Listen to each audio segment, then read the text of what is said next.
स्वातंत्र्यानंतर कर्तव्यकृतीच्या समाधानाबरोबरच मनामनातला स्वार्थ जागू लागला आणि सत्ता मिळवण्यासाठी पैशाचा स्वार्थ आज कडाला पोहोचला. अहो, प्रेतावरच्या टाळूवरचं लोणी खाण्यातच लोक धन्यता मानू लागली आणि गोरगरिबांना देऊ गेलेली ती दीड भाकरी त्यांच्यापर्यंत पोहोचेना. आणि अशातच भ्रष्टाचार नावाचा एक नवीन शिष्टाचार आपल्या सर्वात सर्वसंमत झाला. आणि हाच भ्रष्टाचार आपल्या बरोबर काळा पैसा नावाचा एक विषारी नाग घेऊन आला आणि स्वतंत्र हिंदुस्थानाच्या नासाला सुरुवात झाली. मित्रांनो, कोणतीही आदर्श नसलेली एक नवीन जात नव्या पिढीच्या रूपानं हिंदुस्थानात जन्माला आली. स्वार्थ हा त्यांचा धर्म आहे आणि भ्रष्टाचार ही त्यांची संस्कृती आहे.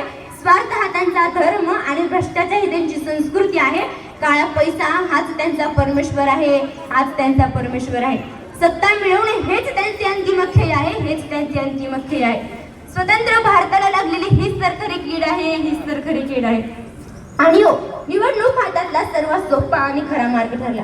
सरकारी कचेऱ्या, न्यायालय, शिक्षण संस्था, विवाह संस्था, सामाजिक संस्था व वैद्यकीय क्षेत्र अशा सर्व क्षेत्रात स्वार्थ आणि भ्रष्टाचार हातात हात घालून वावरत आहेत. मित्रांनो, या देशात, या समाजात समाज प्रतिष्ठा नाही उरली. डॉक्टर बाबासाहेब आंबेडकरांनी दिलेल्या त्या राज्यघटनेत अहिंसा हा या देशाचा पाया होता. धर्मनिरपेक्षता हा ज्यांचा दावा होता, अहिंसा हा या देशाचा पाया होता. धर्मनिरपेक्षता हा ज्यांचा दावा होता आणि तिथंच धर्माच्या नावाखाली हिंसेचा गल्लोळ होऊ लागला होता. त्यागाच्या आईनं आणि देशप्रेमाच्या भावनेनं जिथं पूर्वजांनी आपले रक्त सांडले, तीच माती स्वार्थाच्या आणि धर्माच्या नावाखाली होणाऱ्या रक्तपातळात रोज भिजू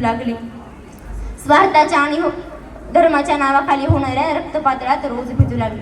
महागाईचा उद्रेक, वाढती बेकारी आणि काही भ्रष्टाचारी राज्य करते यांच्या पुढे ही सामान्य जनता त्रासहून गेली होती.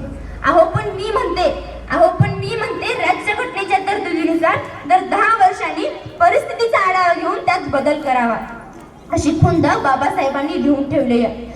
पण इथं आपल्याच देशात येऊन आपल्याच देशवासियांसोबत दिवसाढवळ्या आणि अत्याचार करू लागले. कोणी कोणाला आणि कसा जावं विचारायचा.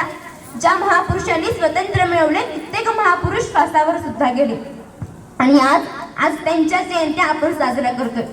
खरं तर लाज वाटली पाहिजे आपल्याला, पण ती लाज सुद्धा आपण आज गाळून पेलोय. स्वतंत्र भारतात जन्माला येण्याचे भाग्य जरी आम्हाला लाभले ना, तर ते स्वतंत्र निष्कर्ष ठेवण्याची अक्कल मात्र आम्हाला नाही.